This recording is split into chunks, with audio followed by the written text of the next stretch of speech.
sakit masalah usus lah. Payah membuang mula-mula tu. Lepas tu kita kata biasa pekat kanak-kanak tu kan, biasa makan macam-macam tau. Mengarut betul, kita sakit. Lepas tu benda tu membawa kepada dewasa, sampai saya dewasa. Bila dewasa, benda tu makin berlarutan. Lepas tu dan last kali saya masuk hospital dan doktor suspek saya masalah usus tahap 4 lah. Tahap 4. Dan bermulalah kehidupan saya. Orang kata rumah yang pertama adalah hospital. Siapa di sini sama macam saya? Dia ada masalah kesihatan. Yang teruk. Tak teruk pun kita rasa teruk, betul tak? Bila tak sihat ni, sikit sakit kepala pun dah teruk. Tapi saya Allah uji, tapi Alhamdulillah bersyukur. Sebab apa? Sebab Allah uji kita, tanda Allah sayang kita. Jadi bila dah biasa kita asyik ulang-alik ke hospital.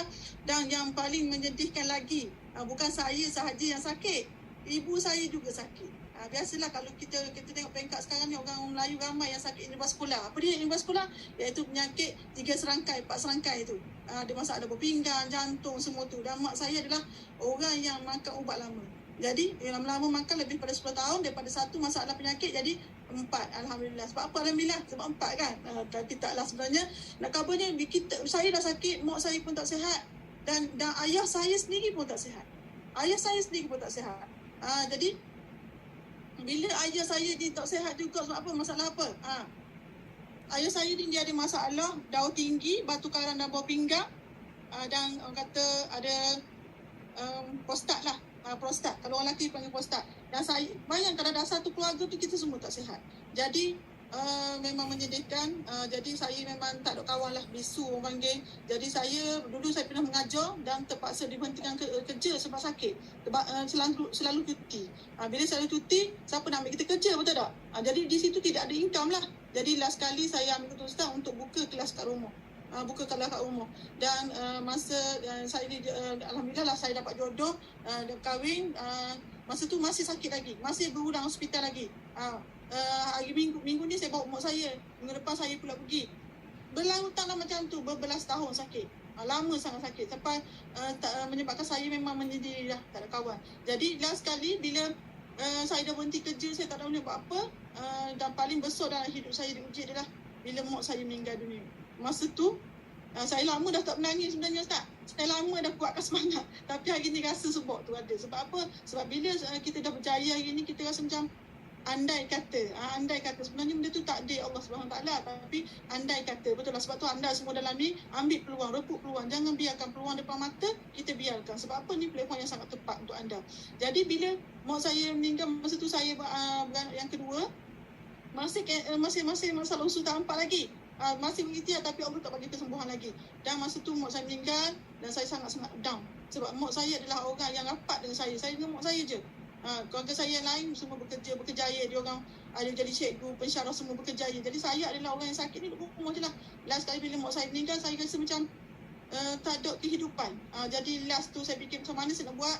Saya buka kelas Quran di rumah. Saya sangat-sangat minat Quran. Saya minat Quran walaupun saya bukanlah pandai. Sebab tu orang panggil ustazah, Ustaz. Panggil ustazah. Kita kalau mengajar sikit ustazah lah, betul tak Ustaz? Kalau bagi tu ustazah, tapi tak apalah. Yang penting menyampaikan tu penting. Jadi saya sebenarnya buka kelas Quran tu sebenarnya saya nak mengisi kekosongan dan saya minat Quran. Sebab apa? Saya tahu satu huruf yang kita ajar kita akan dapat manfaat. Betul tak? Manfaat daripada satu huruf tu kita akan dapat 10 pahala. Orang akan berkembang. Tapi hebatnya caturan Allah Subhanahu Wa Taala, hari ni ramai bila sebut sakit, ramai tak di sini kawan-kawan dalam ni yang bila sebut sakit atau keluarga kita sakit, akan adalah orang akan menjual kepada kita, betul tak? Akan adalah orang jual ke kita. Yang ni bagus, yang ni terbaik. Sampai satu tahap tu, saya rasa macam saya ni tempat orang jual obat lah pula. Obat orang cari kita. Last kali saya diperkenalkan aloe vera ni, si botol kuning ni. Botol kuning ni dia orang main kawan saya yang bersama kerja dulu, bekas kerja sekali sama saya. Dia kata dah gila dekat satu tempat ni ada orang demo aloe vera. Dia kata bagus, terbaik. Dia pun sama jugalah, saya kata macam orang lain. Sama juga menjual obat ke orang sakit. Saya kata sebab apa? Sebab kita kebanyakan macam tu, betul tak? Betul tak? Jadi kebanyakan macam tu. Dia orang ni share produk, dia orang pun kadang-kadang tak minum pun. Tu yang sedih kan, dia orang tak minum tapi dia kata bagus. Dan saya masa tu memang saya tak ambil lah. Saya tak minat dan saya kata terima kasih. Tak marah tapi kata terima kasih. Walau terasa hati. Terasa hati, sedangkan masa tu Allah dah bagi jalan pada kita, tapi Allah masih nak uji saya. Lepas pada tu, saya buka kelas Quran dan masa yang sama suami saya ni yang sihat, yang jaga kita. Sebab dulu saya mengajar, saya buka kelas sebab apa saya nak jadi bos sendiri. Ustaz tengok, dah ada angan-angan nak jadi bos sendiri tu. Sebab apa? Bagi saya, bila sakit orang pecat kita. Tapi saya buka kelas Quran di rumah dengan menyebarkan manfaat, sebab Nabi bersabda, khairun nas anfa'u linnas, manusia yang baik adalah manusia yang beri manfaat pada orang ramai. Dan kalau sakit macam mana nak bagi manfaat, betul tak? Tapi hari ni saya buka juga kelas Quran, saya rasa macam umur saya tak panjang. Saya rasa sebab tahap kan. Tahap. Jadi bila saya duduk di rumah, saya buka kelas Quran tu, suami yang jaga kita, yang bawa pergi ke hospital apa semua, check up semua tu, suami saya pula sakit. Sakit macam mana? Dia tak boleh nak tidur, Ustaz. Tak boleh tidur, sahabat-sahabat. Tak boleh nak tidur. Bukan seminggu, bukan 2 minggu, tapi 3 minggu. Boleh bayang tak macam mana? Tak boleh nak tidur. Kalau kita orang Melayu, kita akan cari buat kampung lah. Betul tak? Kita percaya macam tu. Tapi, tengok perjalanan Allah atur untuk saya. Dan saya, masa tu saya ada seorang kawan yang share klinik homeopati dekat Gombadok tu. Saya pergi tujuannya bukan untuk rawat saya. Saya nak pergi rawat suami saya supaya dia sihat dan dia boleh jaga kita terus lagi. Boleh jaga kita lagi. Tu perancangan kita tu, kita fikir. Tapi sebenarnya, bila saya pergi ke klinik tu, alah subhanallah, doktor pun tunjuk benda yang sama. Ni rasa nak marah lagi sekali. Tunjuk yang merah juga. Saya kata, kenapa lah doktor pun nak jual ni? Saya kata, kan doktor pun, saya pun yang bisu tadi tu, yang dia ikut apa saja. Sebenarnya untuk pengetahuan sahabat semua, saya sampai tahap nak kena potong usus. Saya sampai tahap nak kena potong usus dah sebenarnya. Sebab bila kita dah asyik pergi hospital, cekak semua, makan ubat semua, last kali doktor nak potong usus saya. Sebab apa? Tahap sudah makin kronik. Tapi Allah tu tak jadi potong, Alhamdulillah, sebab saya pregnant dan doktor nak buat lepas bersalin lah. Tapi benda tu tak berlaku, Ustaz. Nampak comelnya Allah atur nak bagi benda besar dekat kita ni. Jadi anda kena sabarlah dengan ujian Allah Ta'ala. Jadi bila doktor tunjuk ni, saya pun kata, doktor, boleh tak doktor jangan nega orang sakit. Saya kata gitu. Doktor kata doktor saya. Tapi doktor tu ibu aku dia senyum. Nasib baik tak suruh saya keluar je. Nampak? Dan doktor kata ginilah, awak pergi ke dekat hospital Salam. Pergi ke hospital Salam, awak ambil ujian darah. Ujian darah. Lepas tu mari ikut balik. Dan alhamdulillah saya ambil ujian darah tu. Dan saya memang tahu dah saya kasi usus tahap 4. Dan suami saya masalah hati tahap 2. Subhanallah. Allah uji lagi suami kita tahap 2. Hati. Sebab tu dah boleh tidur. Ada tak sahabat yang ada saudara mara yang bila kita bercakap dengan dia, kalau cakap ramai-ramai kan, tiba-tiba dia dah terlelap. Tu menandakan hati masalah. Tu tanda, salah satu tanda. Sebab detect masalah hati ni, dia tak boleh detect tahap 1, tahap 2. Dia tahap 4 baru boleh detect. Dan apa yang berlaku? Doktor sarankan ambil ni, dia kata, dia buat demo macam anda semua tengok tadi, yang Ustaz tunjuk. Sebab punca penyakit adalah usus dengan salur darah. Sebelum ni kita makan macam-macam, tapi kita tak ada ilmu. Kita makan 2-3 botol, kita makan 2-3 minggu, kita rasa tak jadi. Tapi rupa-rupanya, kita nak sihat, kita perlu 3 circle, detox, nutrisi, imunisasi.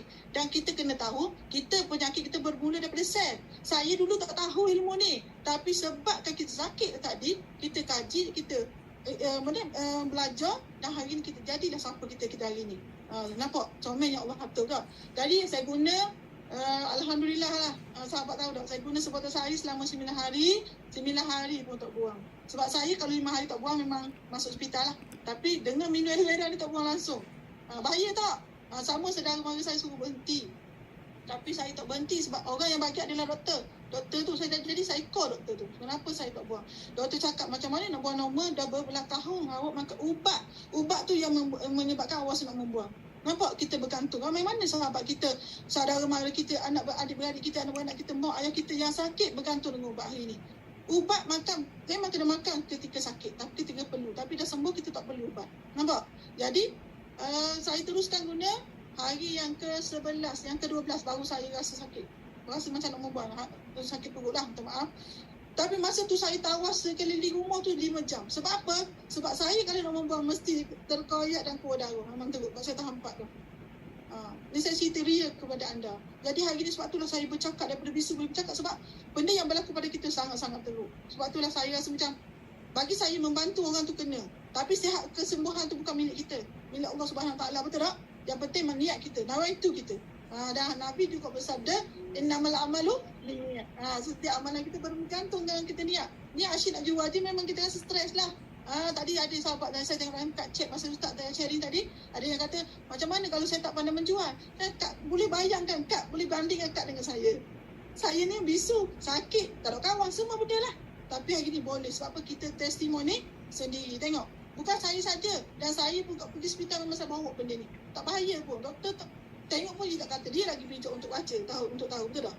Dan ayah saya pun guna, alhamdulillah ayah saya dah sekarang umur 83 tahun. Masih sihat dengan saya. Saya duduk rumah dengan ayah saya. Walaupun saya dah ada rumah start, saya buat. Sahabat tahu saya buat rumah dengan Forever, tapi dengan duit Forever, tapi saya duduk dengan ayah saya. Sebab apa? Sebab ayah saya masih ada. Saya kan tak kerja. Kita kan online Forever. Dapat kat bulan-bulanan. Tapi okey lah. Dapat duduk dengan ayah saya. Inilah ayah saya umur 83 tahun.